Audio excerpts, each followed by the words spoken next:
Hello friend, welcome back to my channel नारी की दुनिया। देखो, ये हाउस वाइफ के लिए जो डीटी प्लस पीआरटी की तो बात नहीं करूँगी, पार्ट ए की बात करूँगी जिसमें हिंदी इंग्लिश ये सारे टॉपिक आते हैं। मैं ये मेंशन नहीं करूँगी कितने मार्क्स होते हैं, सबको पता होगा। टारगेट क्या होगा, 75+ का टारगेट। डेली देखो 6 से 7 घंटे पढ़ाई करनी है, नो कंपेरिजन। कॉम्प्रोमाइज़ नहीं होना चाहिए कि किसी भी सूरत में 6 से 7 घंटे की डेली पढ़ाई। मार्च तक हमारा टारगेट होना चाहिए कि सिलेबस कंप्लीट कर ले, क्योंकि मार्च के बाद कभी भी पेपर आ सकता है। तो मैं इसमें हिंदी की बात नहीं करूँगी क्योंकि हिंदी सबकी ठीक होती है। मैं बाकी के 4 सब्जेक्ट की बात करूँगी। बेसिकली हाउसवाइफ के लिए है, कोई और देखना चाहे तो देख सकता है। अगर कोई हाउसवाइफ नहीं है तो मत देखो, अपना समय बर्बाद मत करो, तुम्हारा समय बहुत कीमती है। तो हाउसवाइफ और जो घर में रहती हैं, जो जॉइंट फैमिली में रहते हैं, देखो मैं भी एक हाउसवाइफ हूँ, लेकिन मेरे पे थोड़ा सा मैं अकेले रहती हूँ अपने हस्बैंड के साथ, तो वो चले जाते हैं तो मेरे पास 8-9 घंटे बच जाते हैं। जब वो चले जाते हैं 9 से 6 का टाइम मेरे पास रहता है, फिर उसमें मैं पढ़ लेती हूँ। बाकी के जब वो आ जाते हैं तो बीच में ये एडिटिंग ये सब काम मैं कर कर लेती हूँ, तो ये बाद में हो जाता है जब मैं फ्री होती हूँ। तो सबसे पहले मैथ का सिलेबस देख लेते हैं। मैथ का ये सिलेबस है, सिलेबस देखो आप देख सकते हो। सिलेबस मैं एक्सप्लेन नहीं करी, वीडियो ज़्यादा लंबी हो जाएगी। तो सबसे पहले मान लो आपने फर्स्ट चैप्टर किया, स्टार्टिंग फर्स्ट चैप्टर परसेंटेज से करनी है। परसेंटेज अब रिवीजन कैसे करना है, हम ना मैं रिवीजन की बात बता रही हूँ। अब ना मेरी मोस्टली जो लोग हैं वो ना हिंदी मीडियम है, जितने भी मेरी वीडियो पे कमेंट करते हैं, तो इनमें से दोनों में से कोई भी एक सर ले से पढ़ सकते हो तुम। आदित्य रंजन सर से या राकेश यादव सर से। मैं जो पढ़ रही हूँ वो गगन प्रताप सर से पढ़ रही हूँ। सब कहते हैं उनका थोड़ा सा हार्ड है या वो फ्लो में पढ़ाता है, तो सब अपने अकॉर्डिंग कंफर्ट जोन पे। लेकिन अब बुक या तो तुम किरण पब्लिकेशन की ले लो, या इन दोनों सरों से पढ़ोगे तो ये कोई ना कोई शीट प्रोवाइड करेंगे। मान लो कोई शीट प्रोवाइड कराता है, उसमें टाइप 1 होगा, टाइप 1 के क्वेश्चन आएंगे, तो उनके तुम नोट्स बनाओ। नोट्स कैसे बनाने हैं देखो, मैंने बना रखे हैं, जो मैं सर से बैच ले रखा है मैंने गगन प्रताप सर का। तो मैंने ऐसे करके, जैसे न्यू कॉन्सेप्ट है, परसेंटेज कही है, new concept, second concept, third concept, तो 1 2 3 करके मैंने अपने अकॉर्डिंग। और मैं इन्हीं को करने से पहले इन्हीं को ही वो बना ले देख लेती हूँ, अच्छा ये ऐसे होगा। सब टाइपों के बना रखे हैं, सब मतलब टोटल जितनी भी टाइप है, डेविएशन बताया था, तो सबके ऐसे नोट्स बनाने हैं। तो जब भी तुम्हें नोट्स बनाना है, शीट से प्रैक्टिस करनी है, बुक से जो भी मिल जाए तुम्हें, शीट मिल जाए शीट से प्रैक्टिस कर लो, और बुक मिल जाए बुक से प्रैक्टिस कर लो। अब रिवीजन की बात आती है। रिवीजन अब पीवाई को कहाँ से मिलेंगे, या तो एसएससी जीडी कर लो, सीएचएसएल के कर लो, सीपीओ के कर लो, या एमटीएस के कर लो। एमटीएस के भी ठीक है, इन चारों में से किसी कर लो। सीचल के मत करना, थोड़ा हार्ड आता है। अब तुम्हें देखना है, जब तुमने मॉक लगाया, जैसे मान लो तुम्हारा एक टॉपिक कंप्लीट हो गया, तुम्हारा परसेंटेज कंप्लीट हो गया। अब तुमने परसेंटेज बुक से भी कर लिया, शीट से भी कर लिया, सब जगह से परसेंटेज तुमने कर लिया। अब आओ पीवाईक्यू पे, कि पीवाईक्यू से पीवाईक्यू लगाना, कोई और पेपर मत लगाना, क्योंकि उसमें बहुत हार्ड दे रखा है, हमें प्रीवियस ईयर लगाना है। अब इनमें तुमने लगा लिया, जैसे मैंने एक टेस्ट लगाया था। अब तुम देखो क्या तुम्हें टाइम ज़्यादा लग रहा है, तुम्हारी अप्रोच सही है या ट्रेडिशनल मेथड यूज़ कर रहे हो, तो वहाँ तुम्हें बुक ऑफ एरर बनानी है। जैसे मैंने बना रखी है बुक ऑफ एरर, छोटी सी डायरी है, देखो 10 रुपये की आई थी, क्यूट सी डायरी है। तो मैंने ये बुक ऑफ एरर के नाम से बना रखी है अपने लिए। इसमें मैंने क्या करता, सिली मिस्टेक कर दी थी, मैंने इनकरेक्ट को करेक्ट पढ़ लिया था, ये मेरी है। मैंने कैलकुलेशन मिस्टेक कर दी थी, जैसे मैंने 7 2 14 होता है, हाँ 16 कर दिया था मैंने, और मैं बार बार उसे टाइम ज़्यादा लग गया मुझे उस क्वेश्चन में। तो हाँ मैंने 7 दूनी 14 होता है ना, तो मैंने 16 कर दिया, मतलब 8 दूनी 16 की जगह ऐसे कर दिया, तो वहाँ मेरी कैलकुलेशन की गड़बड़ हुई। मैंने रेडियस की जगह मेंसुरेशन का क्वेश्चन था, वहाँ डायमीटर पढ़ लिया। जब रेडियस की जगह, अब जब तुम पेपर लगाओगे तो उसे एनालाइज करो 1 घंटा, वरना पेपर लगाना वेस्ट है अगर तुमने पेपर लगा के एनालाइज नहीं किया। रेडियस की जगह मैंने डायमीटर लिख दिया, तो मैंने वहाँ देखा। अब मैं मेंसुरेशन को क्वेश्चन ध्यान से पढ़ती हूँ कि मैं कहीं रेडियस की जगह डायमीटर ना नोट डाउन कर लूँ। मैंने 16 से 2/3 को 2/6 लिख दिया था, वो 1/6 होता है। तो ऐसी एक कॉपी बनाओ छोटी सी, ये डायरी ऐसे बना सकते हो। मैं 10 रुपये की लेके आई थी, बेसिकली इसी के लिए लेके आई थी। तो ऐसी डायरी बनाओ, उसमें बुक ऑफ एरर में गलतियाँ लिखनी है, तुमने गलती कहाँ से करी। फिर जब रिवीजन हो जाए, एक चैप्टर कंप्लीट कर लिया, शीट में से जो क्वेश्चन है वो करना है। और मॉक में जब रिवीजन करो, मॉक में वो करना है जो रॉन्ग करें। अब जो शीट में तुमसे नहीं होते, जैसे मैंने परसेंटेज कंप्लीट कर लिया, मैंने उसका रिवीजन करा, खुद से क्वेश्चन करके देखे, तो मेरे बहुत सारे क्वेश्चन नहीं हुए, मैं उन पर गोला लगा लिया।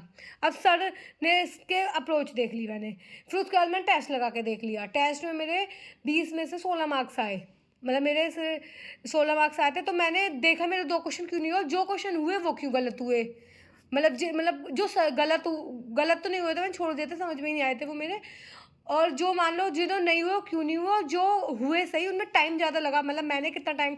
अब टेक्स्ट बुक यूज़ करोगे तुम, तो टेक्स्ट बुक में ना एक वो आता है एवरेज टाइम का, और बच्चे कितनी देर में लगा रखे हैं, तुम्हारी स्पीड क्या है, तो उससे कंपैरिजन कर लो कि बच्चे कितनी देर में क्वेश्चन आप, तो अगर उनसे तुमने ज़्यादा टाइम लिया, देखो किस अप्रोच से उन्होंने किया है। ये तुम्हें मेहनत खुद ही करनी पड़ेगी, कोई घुट्टी आके तुम्हें नहीं पिलाने का कि तुम्हें भैया ये बैच ले लो। बहुत बच्चे पूछते हैं बैच ले रखा है, मैंने कोई बैच नहीं रखा, सिर्फ मैथ के लिए बैच ले रखा है, क्योंकि मैथ मैंने यूट्यूब से कर रखी है एक बार, मैं कभी किसी सर से देख लेती थी, कभी किसी से, तो एक स्टक होना ज़रूरी था। तो मेरे लिए मानो तो मैथ के लिए एक बैच ले लो, किसी भी का भी, आदित्य रंजन सर का, गगन प्रताप सर का, या राकेश यादव सर का, जो तुम्हें अच्छे लगे उनसे ले लो। एसएससी लेवल के लेना, ये मेहनत तुम्हें खुद ही करनी पड़ेगी, वरना नंबर नहीं आने के।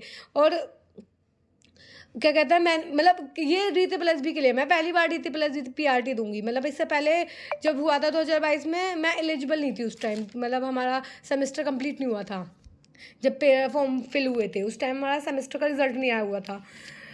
अब डेली 2 घंटे मैथ को देना है, रीजनिंग को डेली 1 घंटा देना है, सेम काम करना है मैथ जैसे मैंने मैथ के लिए बताया। अब इंग्लिश की ग्रामर कहाँ से पढ़े, मैंने कहाँ से पढ़ रखी है, तरुण ग्रोवर सर से पढ़ी है। कॉम्प्रिहेंशन इंग्लिश माध्यम ऐप से लगा सकते हो। अब रानी मैम की एक वीडियो 11 घंटे की, वो भी देख सकते हो। मेरे को तरुण ग्रोवर सर का ज़्यादा अच्छा लगता है। अब रिवीजन कैसे करना है, मान लो तुमने नाउन कंप्लीट कर लिया किसी भी वीडियो से जो तुम्हें पसंद आए, तो नीतू सिंह में नाउन की एरर वाले क्वेश्चन होंगे, वो करने हैं। पहले वहाँ नीतू सिंह से कंप्लीट कर लिए, नीतू सिंह वाली वॉल्यूम 1 से, जो नीतू सिंह की वॉल्यूम 1 है उससे। फिर PVI को लगाओ, CGL CPO CHSL GD MTS के, जहाँ के भी मिल जाए। सेक्शनल, हाँ इसमें इंपॉर्टेंट है, सेक्शनल मॉक टेस्ट लगाना है नाउन वाले, जैसे मैंने लगाया था। अभी मैंने मेरा स्टडी व्लॉग किसी ने देखा होगा, मैंने जब नाउन का रिवीजन किया था, तो मैंने 2 नाउन के टेस्ट लगाए थे रिवीजन करके। वहाँ से पे मेरे को गलती क्या हो, जब हम रिवीजन करते सीजर्स था मेरी, मैंने किसी मेरे स्टडी ब्लॉग में देखना, सीजर में मैं सीजर प्लूरल होता है, और मैंने सीजर के साथ इज लगा दिया था। तो जब मैंने मॉक लगाया तो मुझे याद आ गया, अच्छा सीजर तो प्लूरल होता है, मैं कभी भी सीजर देखूंगी तो वो मैंने इंग्लिश के लिए भी ऐसे बुक बना, कॉपी बना रखी छोटी सी, जैसे मैथ के लिए बना रखी है। अब मॉक टेस्ट लगाने कहाँ से, टेक्स्ट बुक से मिल जाएगा, इसका पास खरीद लो, मैंने 600 का खरीदे था। अब जितने का भी आया उतने का खरीद लो, क्योंकि इसमें सबके SSC के GD के सबके क्वेश्चन मिल जाएंगे। और कल लगाने का आ गया, ज़्यादा पुराने नहीं लगाने, 22 23 24 के लगाने हैं बस, 21 के मत लगाना, क्योंकि मेथड पुराने हो गए हैं वो सब, इससे ज़्यादा पुराने मत लगाना।